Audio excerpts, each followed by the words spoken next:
Good morning my dear students. आज हम लोग क्लास 10th साइंस से अति महत्वपूर्ण ऑब्जेक्टिव क्वेश्चन आंसर पढ़ेंगे। इस वीडियो में आज मैंने जितने भी प्रश्न आपको बताए हैं वे सब के सब क्वेश्चन बैंक से लिए गए हैं और सारे प्रश्न परीक्षा में पूछे गए हैं और पूछे जाते हैं। अतः इस वीडियो में बताए गए सभी प्रश्नों को आप जरूर नोटबुक में नोट कर लीजिएगा और याद कर जाइएगा।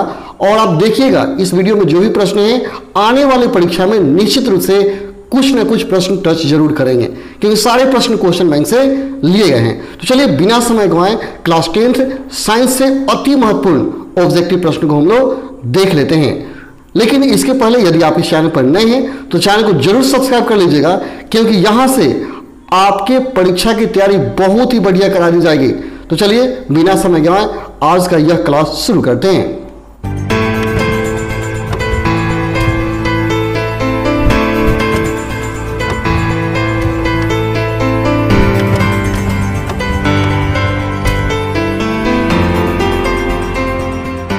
अगर वीडियो अच्छा लगे तो लाइक कर दीजिएगा। चलिए आज का पहला प्रश्न देख लेते हैं। पहला प्रश्न है विभवांतर मापने की युक्ति को क्या कहते हैं।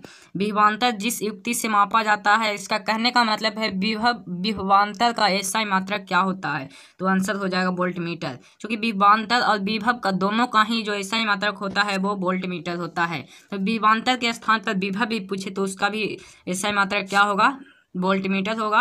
और उसी का एसआई मात्रा को क्वेश्चन बदल कर दिया है कि विभवांतर मापने वाली युक्ति को क्या कहते हैं, तो आंसर हो जाएगा वोल्टमीटर। अब चलते हैं दूसरे नंबर प्रश्न की ओर। दूसरा नंबर प्रश्न है बाष्पोत्सर्जन कैसी प्रतिक्रिया है। तो बाष्पोत्सर्जन जो है भौतिक प्रक्रिया का उदाहरण है, इसलिए बाष्पोत्सर्जन कैसी प्रक्रिया है, तो आंसर हो जाएगा भौतिक। आंसर हो जाएगा भौतिक। अब चलते हैं तीसरे नंबर प्रश्न की ओर। 3 नंबर प्रश्न कहता है लाल में निम्नलिखित में कौन सा एंजाइम पाया जाता है। लाल में जो एंजाइम पाया जाता है वो कौन सा एंजाइम पाया जाता है, तो लाल में जो एंजाइम पाया जाता है वो टाइलिन नामक एंजाइम पाया जाता है। कौन सा एंजाइम, टाइलिन। याद रखेंगे, बहुत ही इंपॉर्टेंट क्वेश्चन है ये।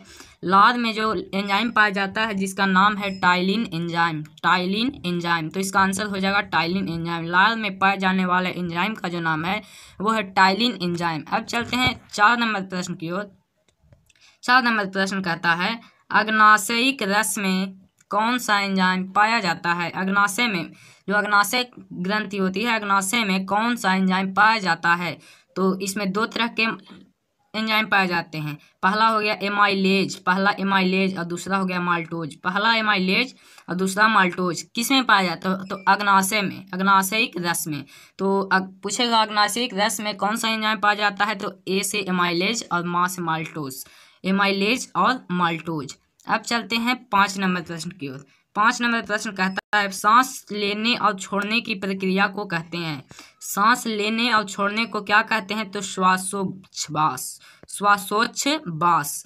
ये बहुत ही इंपॉर्टेंट क्वेश्चन है, बहुत बार पूछा गया है क्वेश्चन। सांस लेने और छोड़ने की प्रक्रिया को क्या कहते हैं, तो सांस लेने और छोड़ने की प्रक्रिया को हम लोग श्वासोच्छ्वास के नाम से जानते हैं। तो इसका राइट आंसर हो जाएगा श्वासोच्छ्वास। सांस लेने और छोड़ने की प्रक्रिया को श्वासोच्छ्वास कहा जाता है। अब चलते हैं 6 नंबर की ओर। कौन सी क्रिया सभी जीवों के लिए अनिवार्य है। कौन सी जो क्रिया है मानव या जीव या सभी निर्जीव वस्तु में कौन सी ऐसी क्रिया है जो सभी जीव के लिए अनिवार्य है, सभी जीवों के लिए आवश्यक है, तो आंसर हो जाएगा श्वसन। श्वसन एक ऐसी क्रिया है जो सभी सजीवों के लिए, सभी जीवों के लिए अनिवार्य है। अगर जिस जीव में श्वसन की क्रिया नहीं होगी वह मृत के समान होता है, या अर्थात वह मरा हुआ कहलाता है। तो कौन सी क्रिया सभी जीवों के लिए अनिवार्य है, तो आंसर हो जाएगा श्वसन क्रिया। अब चलते हैं 7 नंबर प्रश्न की ओर। 7 नंबर प्रश्न कहता है वह कौन सा प्रक्रम है जिसके द्वारा शरीर में ऊर्जा का उत्पादन होता है। वह कौन सा प्रक्रम है, यानी कि वह कौन सा क्रिया है जिसके द्वारा शरीर में ऊर्जा का उत्पादन होता है, शरीर में जो है ऊर्जा का उत्पादन होता है, तो आंसर हो जाएगा श्वसन। श्वसन, जीवों में श्वसन के कारण शरीर में ऊर्जा का उत्पादन होता है। तो वह कौन सा प्रक्रम है जिसके द्वारा शरीर में ऊर्जा का उत्पादन होता है, तो आंसर हो जाएगा श्वसन। श्वसन ही एक ऐसा क्रिया है जिसके कारण शरीर में ऊर्जा का उत्पादन होता है। अब चलते हैं 8 नंबर प्रश्न की ओर। 8 नंबर है प्रकाश संश्लेषण द्वारा किसकी प्राप्ति होती है। जब प्रकाश संश्लेषण, सबसे पहली बात प्रकाश संश्लेषण होता किसमें है, तो प्रकाश संश्लेषण की क्रिया पेड़ पौधों में होता है। और कहता है प्रकाश संश्लेषण द्वारा किसकी प्राप्ति होती है, तो आंसर हो जाएगा ग्लूकोज की। प्रकाश संश्लेषण के दौरान ग्लूकोज का प्राप्ति होता है, तो प्रकाश संश्लेषण द्वारा ग्लूकोज की प्राप्ति होता है, इसलिए 8 का राइट आंसर हो जाएगा ग्लूकोज। अब 9 नंबर प्रश्न है, रक्षी कोशिकाएं पाई जाती है। सबसे पहली बात तो है रक्षी कोशिकाएं जो पाई जाती है वो पेड़ पौधों में पाई जाती है। तो रक्षी कोशिकाएं कहाँ पाई जाती है, तो कोशिकाएं पाई जाती है, तो पेड़ पौधे के किस भाग में पूछ रहा है, तो पत्तियों में। क्या हो जाएगा, पत्तियों में। रक्षी कोशिकाएं कहाँ पाई जाती है, तो पत्तियों में। अब चलते हैं 10 नंबर प्रश्न की ओर। 10 नंबर कहता है दही के जमने में कौन सी क्रिया होती है। दही के जमने में कौन सी क्रिया होती है, तो आंसर हो जाएगा भौतिकी क्रिया। भौतिक क्रिया, चूंकि दही का जमाव जो है भौतिक क्रिया का उदाहरण है। भौतिक क्रिया, दही हो गया उससे हम दूध की प्राप्ति नहीं कर सकते, इसलिए यह जो हो गया भौतिक क्रिया का उदाहरण हो गया। तो दही जमने में कौन सी क्रिया है, तो भौतिक क्रिया, सॉरी किण्वन क्रिया। दही जमने में कौन सी क्रिया है, तो किण्वन क्रिया है, तो इसका राइट आंसर हो जाएगा किण्वन क्रिया। अब चलते हैं 11 नंबर प्रश्न की ओर, सॉरी 12 नंबर प्रश्न की ओर। ग्वाइटर अथवा घेघा पनपता है। ग्वाइटर अथवा घेघा पनपता है किससे, तो आयोडीन की कमी से। ग्वाइटर अथवा घेघा जो पनपता है आयोडीन की कमी से पनपता है। आयोडीन की कमी से कौन सा रोग होता है, घेघा। क्वेश्चन ऐसे भी पूछ सकता है आयोडीन की कमी से कौन सा रोग होता है, तो आंसर हो जाएगा इसका घेघा रोग या ग्वाइटर रोग। अब 13 नंबर प्रश्न कहता है निम्नलिखित में संवेदनशील पौधा कौन है। संवेदनशील पौधा, तो आंसर हो जाएगा छुई मुई। यह एक प्रकार का पुष्पीय पौधा होता है, पुष्प का पौधा होता है जो कि बहुत ही संवेदनशील होता है। तो प्रश्न है निम्नलिखित में संवेदनशील पौधा कौन है, तो आंसर हो जाएगा छुई मुई का पौधा, छुई मुई जो एक पुष्पीय पौधा है। अब कहता है 14 नंबर प्रश्न नर हार्मोन कौन सा है। बहुत ही इंपॉर्टेंट प्रश्न है। नर हार्मोन कौन सा है, तो आंसर हो जाएगा टेस्टोस्टेरोन। टेस्टोस्टेरोन जो है नर हार्मोन का उदाहरण है। नर हार्मोन कौन है, तो टेस्टोस्टेरोन। या क्वेश्चन पूछ सकता है टेस्टोस्टेरोन खाली स्थान हार्मोन है, तो वहाँ भरा जाएगा नर हार्मोन है। टेस्टोस्टेरोन जो है नर हार्मोन का उदाहरण है, तो इसका राइट आंसर हो जाएगा टेस्टोस्टेरोन। अब चलते हैं 15 नंबर प्रश्न की ओर। 15 नंबर प्रश्न कहता है मधुमेह का कारण क्या है। मधुमेह किसे कहा जाता है, शुगर रोग को, चिनिया रोग को मधुमेह रोग के नाम से जाना जाता है। तो मधुमेह का क्या कारण है, तो शरीर में इंसुलिन हार्मोन की कमी हो जाती है। शरीर में इंसुलिन हार्मोन की कमी हो जाती है जिसके कारण मधुमेह रोग होता है। तो मधुमेह रोग का कारण क्या है, तो इंसुलिन हार्मोन की कमी। या क्वेश्चन पूछ सकता है इंसुलिन हार्मोन से कौन सा रोग, इंसुलिन हार्मोन की कमी से कौन सा रोग होता है। इंसुलिन हार्मोन की कमी से कौन सा रोग होता है, तो आंसर हो जाएगा मधुमेह रोग। कौन सा रोग, मधुमेह रोग। अब चलते हैं 16 नंबर प्रश्न की ओर। 16 नंबर प्रश्न कहता है निम्न में से कौन गैसीय अवस्था में पाया जाता है। निम्न में से कौन गैसीय अवस्था में पाया जाता है, तो आंसर हो जाएगा इथाइलिन। इथाइलिन जो है गैसीय अवस्था में गैस के रूप में पाया जाता है, तो इसका राइट आंसर हो जाएगा इथाइलिन। कौन सा जो है गैसीय अवस्था में पाया जाता है, तो हो जाएगा इथाइलिन। अब चलते हैं 17 नंबर प्रश्न की ओर। 17 नंबर प्रश्न कहता है पौधे की ऊंचाई किसके कारण बढ़ती है। पौधे की जो ऊंचाई है किसके कारण, किस हार्मोन के कारण बढ़ती है, तो ऑक्सिन हार्मोन। कौन सा hormone, auxin hormone. Auxin hormone के कार्य में पढ़े होंगे कि यह पौधे की लंबाई में वृद्धि करता है, यह तने की लंबाई में वृद्धि करता है, यह एक स्वस्थ पौधे का निर्माण करता है। तो पौधे की ऊंचाई किसके कारण बढ़ती है, तो आंसर हो जाएगा ऑक्सिन हार्मोन। ऑक्सिन हार्मोन के कारण पौधे की ऊंचाई बढ़ती है, तने की लंबाई बढ़ती है, पौधे की पत्तियों की चौड़ाई बढ़ती है। तो पौधे की ऊंचाई किसके कारण बढ़ती है, तो ऑक्सिन हार्मोन के कारण। और ये बहुत ही महत्वपूर्ण प्रश्न है। अब चलते हैं 18 नंबर प्रश्न की ओर। 18 नंबर प्रश्न कहता है थायराइड किसके समीप स्थित होता है। थायराइड एक प्रकार का ग्रंथि होता है, तो कहता है थायराइड किसके समीप में स्थित होती है। थायराइड ग्रंथि जो है किसके समीप में स्थित होती है? तो आंसर हो जाएगा ग्रसनी। हमारे ग्रसनी भाग में अमाशय के समीप होता है। ग्रसनी जो भाग है वहीं पर थायराइड ग्रंथि पाई जाती है। तो थायराइड ग्रंथि किसके समीप होता है? तो आंसर हो जाएगा ग्रसनी के समीप। अब चलते हैं 19 नंबर प्रश्न। तो 19 नंबर प्रश्न कहता है जिबरेलिन की खोज किसने की थी? जिबरेलिन की खोज किसने की? तो आंसर हो जाएगा कुरासोवा। 19 नंबर प्रश्न बहुत ही इंपॉर्टेंट प्रश्न है। जिबरेलिन की खोज किसने की? तो आंसर हो जाएगा कुरासोवा जो है जिबरेलिन की खोज की थी। तो अब चलते हैं 20 नंबर प्रश्न की ओर। चंद्रमा पर खड़े अंतरिक्ष यात्री को आकाश कैसा प्रतीत होता है? मान लिया जाए कोई व्यक्ति अगर चंद्रमा पर खड़ा है तो उसको आकाश जो है कैसा प्रतीत होगा? तो आंसर हो जाएगा काला। चंद्रमा पर खड़े अंतरिक्ष यात्री को आकाश जो है काला प्रतीत होता है। और ये बहुत ही इंपॉर्टेंट प्रश्न है, तो इसे अच्छे से याद कर लें। चंद्रमा पर खड़े अंतरिक्ष यात्री को आकाश कैसा प्रतीत होता है? तो आंसर हो जाएगा काला। अब चलते हैं 21 नंबर प्रश्न की ओर। 21 नंबर प्रश्न कहता है मानव नेत्र जिस भाग पर किसी वस्तु का प्रतिबिंब मानव नेत्र के जिस भाग पर किसी वस्तु का प्रतिबिंब बनता है वह है क्या है? तो दृष्टिपटल। मानव नेत्र में दृष्टिपटल पर जो है किसी वस्तु का किसी बिंब का प्रतिबिंब बनता है, इसलिए 21 का राइट आंसर हो जाएगा दृष्टिपटल। अब 22 नंबर प्रश्न कहता है लेंस की क्षमता का ऐसा मात्रक क्या होता है? लेंस की क्षमता P। लेंस की क्षमता, तो लेंस की क्षमता का जो ऐसा मात्रक होता है वो होता है डाईऑप्टर। लेंस की क्षमता का ऐसा मात्रक क्या होता है? डाईऑप्टर। और ये बहुत ही इंपॉर्टेंट प्रश्न है, इसे बारीकी पूर्वक ध्यान से याद कर लें। तो लेंस की क्षमता का जो ऐसा मात्रक होता है डाईऑप्टर, और लेंस की क्षमता को P से सूचित किया जाता है।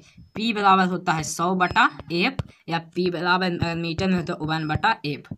अब चलते हैं 23 नंबर प्रश्न की ओर। कहता है 23 नंबर कहता है वर्ण विक्षेपण में किस रंग का विचलन सबसे अधिक होता है? वर्ण विक्षेपण में किस रंग का विचलन सबसे अधिक होता है? तो आंसर हो जाएगा बैगनी। और वर्ण विक्षेपण में किस रंग का विचलन सबसे कम होता है? तो वो आंसर हो जाएगा लाल। आंसर क्या होगा? लाल। वर्ण विक्षेपण में किस वर्ण का विचलन सबसे अधिक होता है? तो आंसर हो जाएगा बैगनी। और कम होता है तो कम हो जाएगा लाल। अब चलते हैं 24 नंबर पर। रेटिना पर प्रतिबिंब कैसा बनता है? रेटिना पर जो प्रतिबिंब बनता है कैसा बनता है? तो आंसर हो जाएगा उल्टा तथा वास्तविक। रेटिना पर नेत्र के जो रेटिना होती है उस पर किसी बिंब का जो प्रतिबिंब बनता है वो उल्टा बनता है और वास्तविक बनता है। उल्टा बनता है और वास्तविक बनता है। 25 नंबर क्वेश्चन है प्रिज्म से निकलने पर किस रंग की किरण का विचलन सबसे कम होता है? प्रिज्म से निकलने पर जब प्रिज्म से किसी रंग होकर गुजरता है तो उसमें किस रंग का विचलन सबसे कम होता है? तो आंसर हो जाएगा लाल। लाल रंग का जो विचलन है सबसे कम होता है। लाल रंग का विचलन सबसे कम होता है क्योंकि इसका तरंगदैर्ध्य सबसे अधिक होता है। तो 25 नंबर क्वेश्चन भी बहुत ही इंपॉर्टेंट है। अब चलते हैं 26 नंबर प्रश्न की ओर। 26 नंबर है कॉर्निया के पीछे रंगीन एवं अपारदर्शी झिल्ली को क्या कहते हैं? कॉर्निया के पीछे जो एक रंगीन और अपारदर्शी झिल्ली होती है उसे आइरिस कहा जाता है। उसे क्या कहा जाता है? आइरिस। कॉर्निया के पीछे रंगीन एवं अपारदर्शी झिल्ली को आइरिस कहा जाता है। 27 नंबर प्रश्न है आकाश का रंग नीला किसके कारण प्रतीत होता है? आकाश का रंग नीला किसके कारण प्रतीत होता है? तो आंसर हो जाएगा प्रकाश के प्रकीर्णन के कारण। प्रकाश के प्रकीर्णन के कारण आकाश का जो रंग है हमें नीला प्रतीत होता है। 28 नंबर प्रश्न है मानव नेत्र अभिनेत्र लेंस की फोकस दूरी को समायोजित करके विभिन्न दूरियों पर रखी वस्तुओं को फोकसित कर सकता है। ऐसा होने का क्या कारण है? ऐसा हो पाने का क्या कारण है? तो आंसर हो जाएगा समंजन क्षमता पढ़े होंगे। तो मानव नेत्र अभिनेत्र की फोकस दूरी को समायोजित करके विभिन्न दूरियों पर रखी वस्तुओं को फोकसित करता है। इसका जो कारण है वो समंजन क्षमता है। समंजन क्षमता के कारण ये जो क्रिया होती है समंजन क्षमता के कारण होती है। अब 29 नंबर प्रश्न है अभिनेत्र लेंस की फोकस दूरी में परिवर्तन किया जाता है किसके कारण? किसके द्वारा? तो आंसर हो जाएगा पक्षमाभि द्वारा। पक्षमाभि आँख का नेत्र का एक भाग है पश्चिमाभि, उसके द्वारा जो है नेत्र लेंस की फोकस दूरी को परिवर्तित किया जा सकता है। अब 30 नंबर प्रश्न है, किसी सामान्य दृष्टि के लिए समंजन क्षमता लगभग कितना होता है? 4 डायऑप्टर, जिसको हम लोग 25 सेंटीमीटर भी कह सकते हैं। किसी सामान्य दृष्टि के लिए आप पूछ सकता है मानव नेत्र की न्यूनतम दूरी कितनी होती है, न्यूनतम दूरी या समानतम दूरी। तो न्यूनतम दूरी जो हो गई 4 डायऑप्टर या 25 सेंटीमीटर। अगर पूछ दे अधिकतम दूरी तो वो हो जाएगा अनंत। क्या होगा? अनंत। अधिकतम में अनंत हो जाएगा और न्यूनतम में 25 सेंटीमीटर या 4 डायऑप्टर। अब 31 नंबर प्रश्न पूछता है, निकट दृष्टि दोष का कोई व्यक्ति 1.2 मीटर से अधिक दूरी पर रखी वस्तुओं को सुस्पष्ट नहीं देख सकता है। इस दोष को दूर करने के लिए प्रयुक्त संशोधक लेंस की प्रकार का होना चाहिए। कहता है निकट दृष्टि दोष से जो है व्यक्ति कोई 1.2 मीटर से अधिक दूरी पर रखी वस्तुओं को साफ साफ नहीं देख सकता है। तो सबसे पहली बात यहाँ पे दिया हुआ है निकट दृष्टि दोष। तो निकट दृष्टि दोष यहाँ पर दे दिया। तो निकट दृष्टि दोष का जो उपचार किया जाता है किस लेंस से किया जाता है? यहाँ पर पूछ रहा है इस दोष को, निकट दृष्टि दोष को दूर करने के लिए प्रयुक्त संशोधक लेंस किस प्रकार का होना चाहिए? तो निकट दृष्टि दोष का जो निवारण होता है अवतल लेंस से किया जाता है। तो इसका राइट आंसर हो जाएगा अवतल लेंस। राइट आंसर क्या हो जाएगा? अवतल लेंस। अब चलते हैं 31 नंबर, विद्युत आवेश का एसआई मात्रक विद्युत आवेश का एसआई मात्रक क्या होता है? तो आंसर हो जाएगा कूलाम। विद्युत आवेश का जो एसआई मात्रक होता है वो कूलाम होता है। अब 32 नंबर प्रश्न है, वोल्ट मीटर को विद्युत परिपथ में जोड़ा जाता है श्रेणी क्रम में या समांतर क्रम में? तो वोल्ट मीटर को विद्युत परिपथ में समांतर क्रम में जोड़ा जाता है और अमीटर को विद्युत परिपथ में श्रेणी क्रम में जोड़ा जाता है। वोल्ट मीटर को समांतर क्रम में और अमीटर को श्रेणी क्रम में। अब चलते हैं 34 नंबर पर। कहता है विद्युत शक्ति का मात्रक क्या होता है? विद्युत शक्ति का एसआई मात्रक होता है जो वाट होता है। विद्युत शक्ति का एसआई मात्रक क्या होता है? वाट। तो इसका राइट आंसर हो जाएगा वाट। विद्युत शक्ति का एसआई मात्रक वाट कहलाता है। 35 नंबर प्रश्न है, विद्युत विभव का मात्रक क्या है? विद्युत विभव का मात्रक क्या होता है? तो आंसर हो जाएगा वोल्ट। विद्युत विभव का एसआई मात्रक वोल्ट होता है, या विद्युत विभवांतर या विभव का एसआई मात्रक क्या होता है? वोल्ट। अब चलते हैं 36 नंबर प्रश्न पर, किलोवाट घंटा किसका मात्रक है? किलोवाट घंटा किसका मात्रक है? तो किलोवाट घंटा जो मात्रक होता है वो ऊर्जा का मात्रक होता है। किलोवाट घंटा ऊर्जा का मात्रक होता है। अब 37 नंबर प्रश्न है, फ्यूज किसका बना होता है? फ्यूज जो है किसका बना होता है? तो Cu + Sn को मिलाकर फ्यूज का निर्माण किया जाता है। फ्यूज Cu से कॉपर हो गया, Sn से टीन हो गया, तो कॉपर + टीन के मिश्रण से फ्यूज का निर्माण किया जाता है। अब 38 नंबर प्रश्न है, निम्नलिखित में कौन सा पद विद्युत शक्ति को निरूपित करता है? निम्नलिखित में कौन सा पद विद्युत शक्ति को निरूपित करता है? तो आंसर हो जाएगा IR²। IR² जो है विद्युत शक्ति को निरूपित करता है। IR² जो है विद्युत शक्ति को निरूपित करता है। अब 39 नंबर प्रश्न है, प्रतिरोध का एसआई मात्रक क्या होता है? तो प्रतिरोध का जो एसआई मात्रक होता है वो ओम कहलाता है। प्रतिरोध का एसआई मात्रक ओम कहलाता है। तो प्रतिरोध का एसआई मात्रक क्या कहलाता है? तो ओम। अब 40 नंबर प्रश्न है, विद्युत बल्ब का तंतु किससे बना होता है? तो टंगस्टन का। विद्युत बल्ब का तंतु जिसे फिलामेंट के नाम से जाना जाता है, तो विद्युत बल्ब का जो फिलामेंट है, जो तंतु है, वो किससे बना होता है? तो टंगस्टन का। तो किससे बना होता है? तो टंगस्टन का। तो दोस्तों अगर वीडियो अच्छा लगे तो इसे लाइक कर दीजिएगा, और अगर आप मेरे चैनल पे नए हैं तो मेरे चैनल को प्लीज़ सब्सक्राइब कर साथ में बेल आइकन दबा दें ताकि मेरे हर वीडियो का नोटिफिकेशन आपको मिलता रहे।